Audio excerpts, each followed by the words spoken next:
Hello. Όσοι με γνωρίζετε, ξέρετε ότι είμαι μια τόση σπίθαμη Dragon Ball fan και σήμερα ήρθε ένα πολύ σημαντικό μάγκα για τη συλλογή μου και θα σας το δείξω αυτή τη στιγμή. Soundland λοιπόν. Δεν πίστευα ποτέ ότι θα το είχα στη συλλογή μου. Για όσους λοιπόν δεν γνωρίζουν για το Soundland, ορίστε λοιπόν η ιστορία.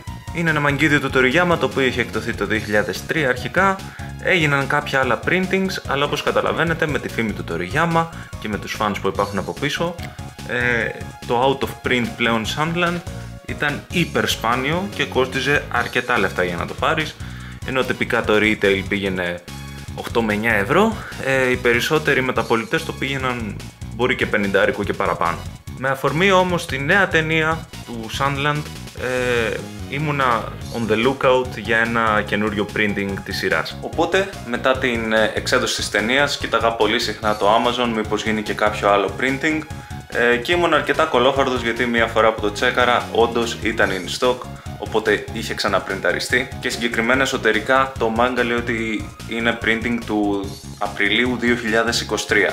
Κάτι που βγάζει νόημα. Ένα πράγμα για το οποίο είχα αγχωθεί ήταν το εξής. Δεν ήμουν εντελώς σίγουρος αν το συγκεκριμένο μάγκα ήταν τυπωμένο από τη Viz Media ή από μια άλλη αμερικάνικη εταιρεία, η οποία για κάποιο λόγο στην Αμερική μάλλον πήρε τα δικαιώματα του Soundland και κατάφερε να το εκδώσει και εκείνη σε παρόμοιο χρονικό σημείο.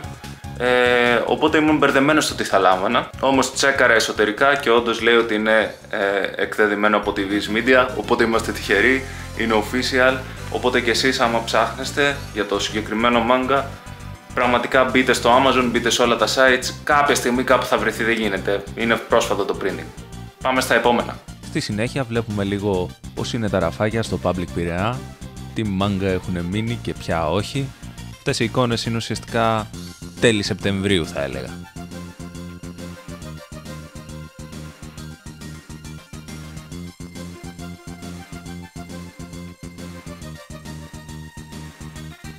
Συνεχίζουμε τώρα σε ένα πακετάκι το οποίο λάβαμε από Vendora. Yu-Gi-Oh! R Volume 1 καθώς και το Volume 3. Πρόκειται για μια spin-off σειρά του Yu-Gi-Oh! Δεν είναι ακριβώς σπάνια, αλλά δεν τη βρίσκεις και εύκολα, ειδικά στην Ελλάδα, οπότε είμαι πολύ χαρούμενος. Συν και ότι ήρθε μαζί με την δική της κάρτα που δεν είναι original, αλλά ο πολιτής μου έβαλε μια πανομοιότυπη κάρτα μαζί. Εδώ θα δείτε κάτι στο μέλλον, δεν θα το δείξω ακόμα μου.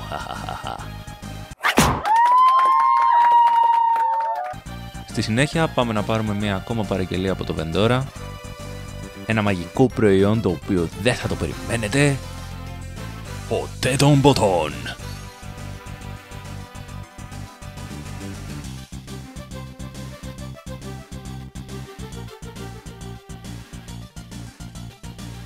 Ταξίδι στη χώρα των θαυμάτων, στα ελληνικά, στη μοναδική DVD μορφή που υπάρχει με την ελληνική μεταγλώτηση, και Howl's Moving Castle, το screenplay, είναι το volume 4, αλλά δεν με πειράζει γιατί το βρήκα σε πάρα πολύ χαμηλή τιμή στο public.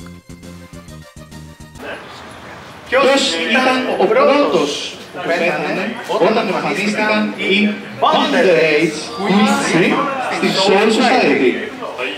Εδώ πέρα είναι ένα event που έκανε το Greek Otaku Radio στο Manga District. Πολύ ωραίο event, αρχές Νοεμβρίου. Περάσαμε πολύ καλά όλοι όσοι είχαμε παρευρεθεί. Και φυσικά δεν έλειψε να πάρω κι εγώ κάποια πραγματάκια από εκεί.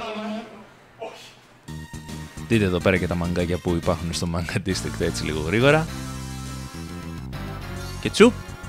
Yoshiharu Tsuge, The Swamp. Ο συγκεκριμένος είναι ένας από τους πρώτους manga που υπήρξαν ever. Φαίνεται νομίζω και από το art style. Και επειδή έκανε πολύ influence όλο τον κλάδο, δεν γίνεται να μην το αγοράσω και να το διαβάσω. Hello. Σήμερα λοιπόν πήγα για μια αγγελία στο Σύνταγμα.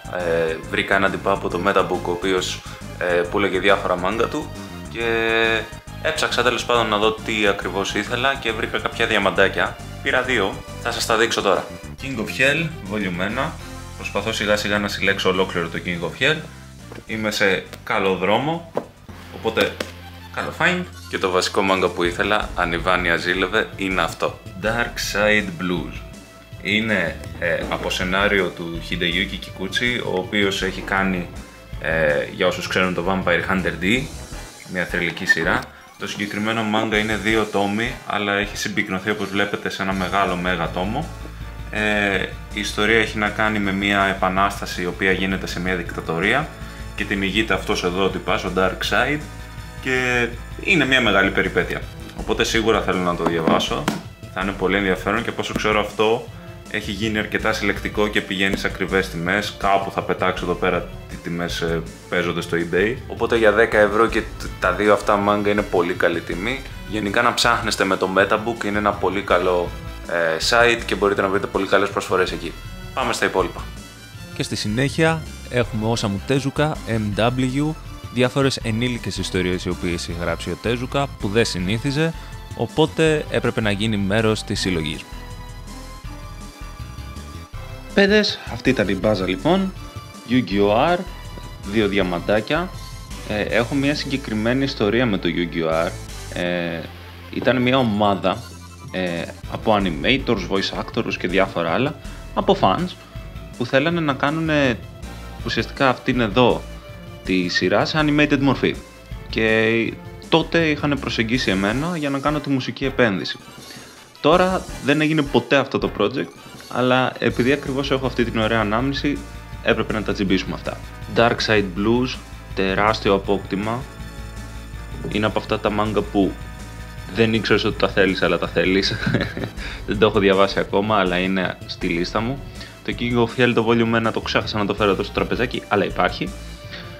Howl's Moving Castle δεν είναι κάτι τρομερό, όπως βλέπετε και εδώ πέρα. Είναι ουσιαστικά μια μορφή screenplay η οποία παίρνει όλα τα στιγμιότυπα από την ταινία και τα βάζει με αυτή την σειρά, κάπως σαν storyboarding.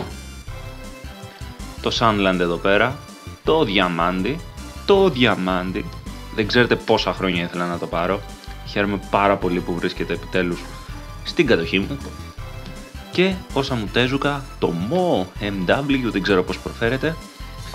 Το μόνο που ξέρω γι' αυτό είναι ότι έχει πολλές από τις ενήλικες ιστορίες του Osamu Tezuka, και οι περισσότερες ενήλικες ιστορίες είναι ιστορίες τις οποίες δεν ήταν και ιδιαίτερα περήφανος ο Tezuka. Και συνήθως όποτε δεν είναι περήφανος ο Tezuka για κάτι σημαίνει ότι είναι καλό. Οπότε καλό θα ήταν να το τσεκάρω. Εδώ παιδιά μιλάμε για το Yoshiharu Tsuge, The Swamp, τα είπα και πιο πριν. Αυτό το κρατάω για μια πολύ καλή περίοδο, έτσι ώστε να μπορέσω να φουγκραστώ ακριβώς πώς ήταν τα μάγκα τότε, την περίοδο που ξεκινούσαν δηλαδή. Όλη αυτή η μπάζα λοιπόν κόστησε 78 ευρώ. Για μένα φαίνεται απόλυτα λογικό το κόστος, άμα σκεφτείς κιόλας και το τι πήραμε εδώ πέρα.